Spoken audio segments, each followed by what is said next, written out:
अस्सलाम वालेकुम गाइस। तो आज के इस लेक्चर में हम देखेंगे कि गिटहब के ऊपर आप कोड को किस तरह से अपलोड कर सकते हैं। तो सबसे पहले मैं क्या करता हूँ, मैं यहाँ पे एक न्यू फोल्डर क्रिएट कर लेता हूँ। ठीक है, न्यू फोल्डर मैं क्रिएट करता हूँ, डेमो के नाम से कर लेता हूँ। ठीक है, और अब मैं क्या करता हूँ, वी एस कोड को ओपन करता हूँ। ठीक है, यहाँ पे ओपन फोल्डर में जाता हूँ। अब उसके बाद मैं क्या करता हूँ, यहाँ पे डेस्कटॉप पे जाता हूँ। ठीक है, डेस्कटॉप पे जाके ये डेमो को क्लिक करता हूँ और इसको क्या करते हैं, ओपन कर लेते हैं।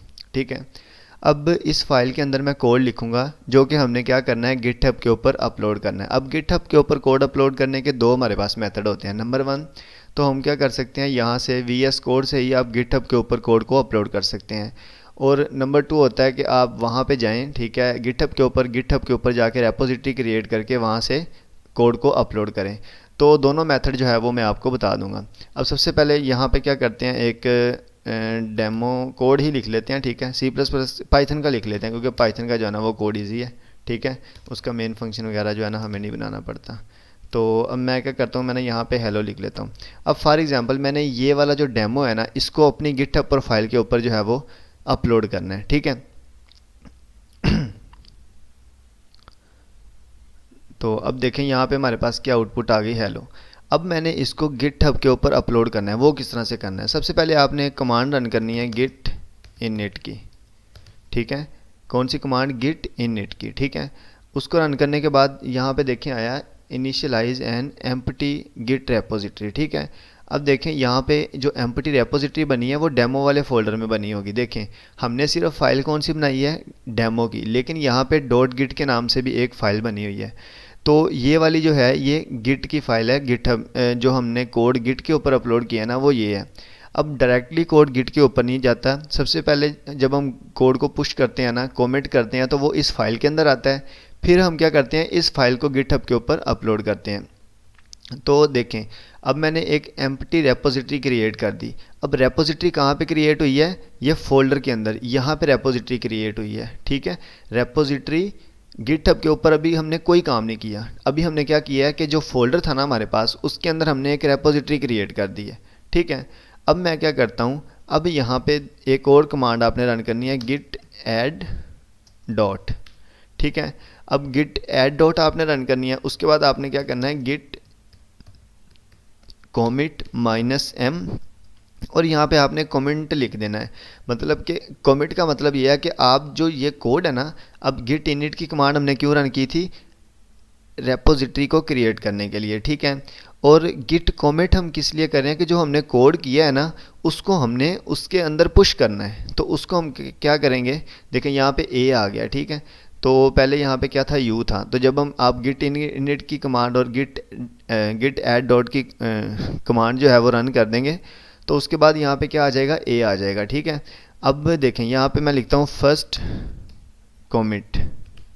ठीक है, अब मैंने फर्स्ट कॉमिट करके जब मैंने एंटर किया तो यहाँ पे लिखा आ गया one file change one insertion. ठीक है, अब इसका क्या मतलब है कि एक फ़ाइल जो है हमने रेपोजिटरी के अंदर पुश कर दी है। अब कौन सी रेपोजिटरी के अंदर, ये वाली रेपोजिटरी जो हमने डॉट गिट के नाम से बनाई थी ना, ये कौन सी कमांड रन करके हमने बनाई है, गिट इनिट की कमांड। ठीक है, अब इसको हम खोलेंगे ना, तो ये जो है हमारा कोड है।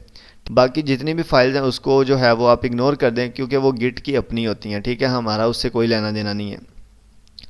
अब अभी तक हमने जितनी भी कमांड्स रन की हैं ना, हमने क्या किया है कि इस फोल्डर के अंदर एक एम्प्टी रेपोजिटरी क्रिएट की है। उसके बाद हमने उस रेपोजिटरी के अंदर कोड को अपलोड किया है। ठीक है, अब हमने गिटहब के ऊपर इसको किस तरह से अपलोड करना है, देखें। नंबर वन तो हमारे पास मेथड है कि आप यहाँ पे आएँ। ठीक है, यहाँ पे आके यहाँ पे लिखा हुआ है पब्लिश ब्रांच, यहाँ पे आप क्लिक कर दें। ठीक है, यहाँ पे आप क्लिक करेंगे तो यहाँ पे आपके पास देखें ब्रांच का नाम लिखा आ गया डेमो। ठीक है, तो डेमो के नाम से ही मैं इसको अपलोड करूँगा। अब इसको पब्लिक रखना है या आपने प्राइवेट करना है, आपने यहाँ से सिलेक्ट कर लेना है। फॉर एग्जांपल मैं कहता हूँ कि भाई मैंने जो है ना यहाँ पे इसको पब्लिक रखना है। ठीक है, ताकि जो है वो आपको भी एक्सेसिबल हो जाए। अब देखें यहाँ पे जो है ना वो मेरा कोड जो है वो अपलोड होना स्टार्ट हो गया है, कहाँ पे, गिटहब के ऊपर। ठीक है, देखें यहाँ पे लिखा आ गया successfully publish the Usama jet 786 demo repository to GitHub. ठीक है, अब मुझे कैसे पता चलेगा कि भाई मेरा कोड गिटहब के ऊपर अपलोड हुआ है या नहीं हुआ, तो मैं क्या करूँगा, मैं यहाँ पे आऊँगा। ठीक है, यहाँ पे मैं लिखता हूँ github.com।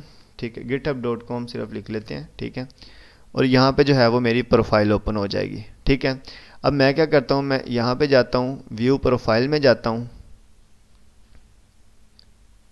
ठीक है, तो यहाँ पे रेपोजिटरी में जाता हूँ जब मैं, तो देखिए यहाँ पे डेमो के नाम से एक फ़ाइल क्रिएट होगी हमारे पास। ठीक है, अब मैं इसको ओपन करता हूँ। ठीक है, अब ये हमने गिटहब के ऊपर कोड को अपलोड कर दिया। ठीक है, यहाँ पे फर्स्ट कमेंट है ना, अब मैं इसको ओपन करता हूँ ना गिटहब के ऊपर, तो देखें इसके अंदर सिर्फ हेलो लिखा हुआ है। ठीक है, इसका क्या मतलब है कि हमने जो कोड वहाँ से डाला है वो यहाँ पे अपलोड हो गया।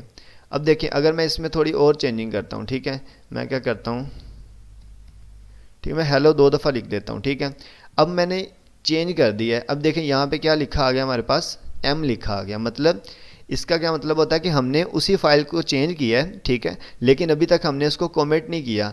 तो आपने क्या करना है, देखें जब भी कोड अपलोड करना होता है ना, तो आपने क्या करना होता है, सबसे पहले इसको डॉट गिट जो हमने इसके अंदर हाइडन फोल्डर बना हुआ है उसके अंदर पुश करना होता है। उसके बाद हमने कोड को गिटहब के ऊपर अपलोड करना होता है। ठीक है, तो उसमें पुश करने के लिए हम क्या करते हैं, गिट ऐड डॉट की कमांड रन करते हैं, गिट ऐड डॉट। ठीक है, अब ये क्या हुआ है, ये जो कोड था हमारा, और इसको कमेंट भी कर देते हैं। ठीक है, कमेंट यहाँ पे गिट कमिट -m, और यहाँ पे मैं लिख देता हूँ, पहले हमने फर्स्ट कमिट के नाम से किया है ना, यहाँ पे मैं लिख देता हूँ सेकंड कमिट। ठीक है, अब मैं इसको एंटर कर देता हूँ। देखें वो कह रहा है कि 1 फाइल चेंज। अब जो हमने कोड ये हेलो एक दफ़ा दोबारा लिखा है ना, ये हमने कहाँ पे अपलोड कर दिया है, इस फाइल के अंदर। अभी तक हमने गिटहब के ऊपर अपलोड नहीं किया। तो अब हमने गिटहब के ऊपर जब अपलोड करना होता है तो हम कौन सी कमांड रन करते हैं, गिट पुश की। अब पिछली दफ़ा मैंने गिट पुश की कमांड जो है वो रन नहीं की थी। क्यों नहीं की थी, क्योंकि जब पहली दफ़ा हम किसी भी कोड को अपलोड करते हैं ना, तो हमें गिट की कमांड रन करने की ज़रूरत नहीं होती, वो ऑटोमेटिकली जो है वो पुश हो जाता है। जब हमने दोबारा उसको अपडेट करके अपलोड करना होता है तो हमने गिट पुश की कमांड जो है वो रन करनी होती है। तो अभी मैंने गिट पुश की कमांड रन की। ठीक है, तो यहाँ पे जो है देखें वो कह रहा है कि हमने ये चेंजिंग्स जो है ये फाइल में कर दी हैं। ठीक है, अब मैं क्या करता हूँ, मैं जाता हूँ अपनी प्रोफाइल के ऊपर। ठीक है, और मैं इसको क्या कर लेता हूँ, रिफ़्रेश कर लेता हूँ। जब मैंने रिफ़्रेश किया तो देखें यहाँ पे 2 हेलो आ गए। ठीक है, तो जैसे जैसे आप यहाँ पे कोड करते जाएंगे, आप इन कमांड्स को रन करते जाएं और कोड गिटहब के ऊपर अपलोड होता जाएगा। ठीक है, उसके बाद जो है यहाँ पे आपकी शो हो रही होती हैं रेपोजिटरीज़। देखें ये वाली रेपोजिटरीज़ हैं कि मैंने कितनी रेपोजिटरीज़ जो हैं वो इसके ऊपर अपलोड की हुई हैं। और उसके बाद यहाँ पे ओवरव्यू में आपने जाना है, और ओवरव्यू में यहाँ पे जाके आपने यहाँ पे आपकी कंट्रीब्यूशन शो हो रही होती हैं कि जब आप एक पुश करते हैं तो यहाँ पे आपकी एक कंट्रीब्यूशन काउंट हो जाती है। और जब आपने जॉब वगैरह के लिए अप्लाई करना होता है तो क्या होता है कि वो आपकी कंट्रीब्यूशन चेक करते हैं जब आपकी गिटहब प्रोफाइल को ओपन करते हैं। तो आज के लेक्चर में इतना ही था। उम्मीद है कि आपको ये लेक्चर समझ आ गया होगा। अगर आपको समझ नहीं आया तो आप कमेंट में पूछ सकते हैं, और अगर आप इस चैनल पर नए हैं तो चैनल को सब्सक्राइब और वीडियो को लाइक लाजमी कर दें। Thank you.